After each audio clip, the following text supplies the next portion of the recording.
সিরাজগঞ্জে ২০২৬ সালে এসএসসি সমমান দাখিল পরীক্ষার ফলাফলে ভয়াবহ চিত্র উঠে এসেছে। জেলার ৫টি উপজেলার ১৩টি মাদ্রাসার কোনো শিক্ষার্থী পাশ করতে পারেনি। অর্থাৎ এসব প্রতিষ্ঠানে পাশের হার ০% এবং অকৃতকার্যের হার শতাংশ। এমন ফলাফলে শিক্ষা সংশ্লিষ্টদের মধ্যে উদ্বেগ তৈরি হয়েছে। তবে শিক্ষা বিভাগ বলছে আগামীতে শিক্ষা প্রতিষ্ঠানগুলো নিয়মিত মনিটরিং করা হবে।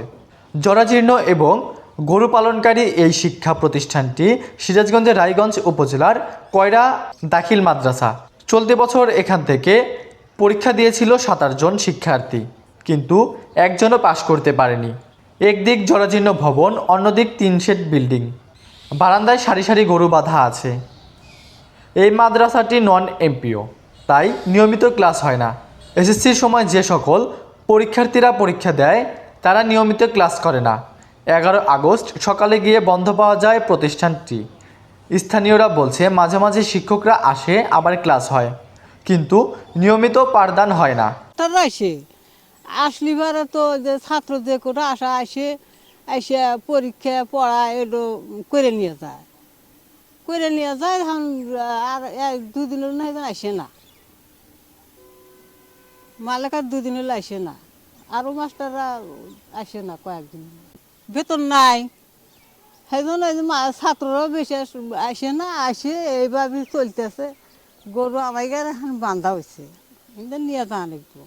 ক্লাস হয় না, আবার মাঝে মধ্যে স্যাররা এসে বসে থেকে থুয়ে যায়, ছাত্ররা আসে, কিন্তু মাঝে মধ্যে ক্লাস হয় না।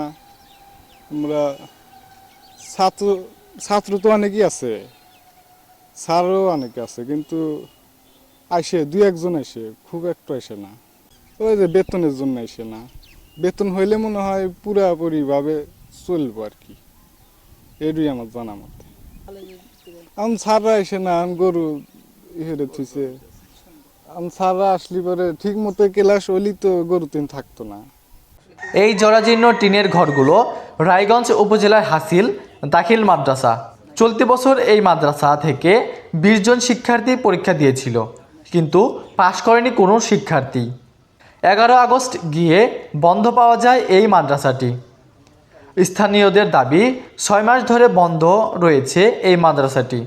পাশেই নতুন বিল্ডিং হচ্ছে, তা বন্ধ রয়েছে প্রতিষ্ঠান। মাদ্রাসাটা ৬ মাস ধরে কাজ বন্ধ, মানে স্কুলটা নির্মাণ করতেছে, এই জন্য পড়াশোনা একটু অফ আছে।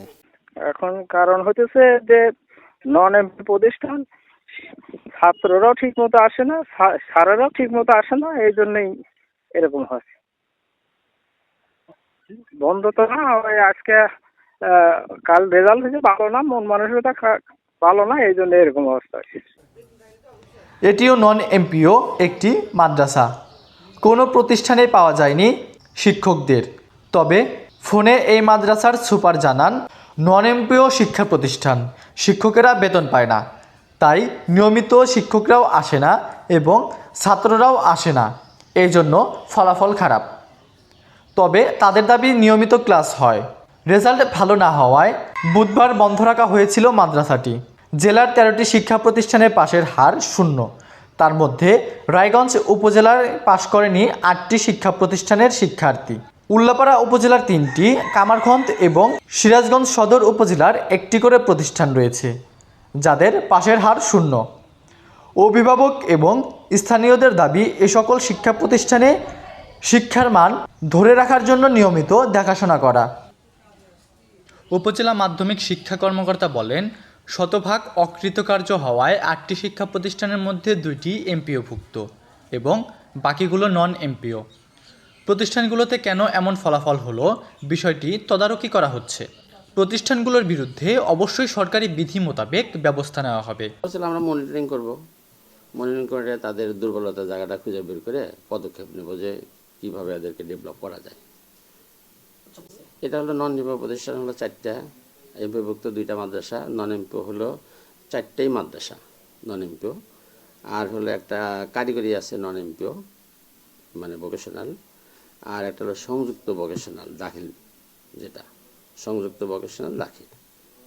2026 সালে এসএসসি ও দাখিল পরীক্ষার ফলাফলে রায়গঞ্জের 8টি প্রতিষ্ঠান থেকে অংশ নেওয়া 141 জন শিক্ষার্থীর কেউই পাশ করতে পারেনি।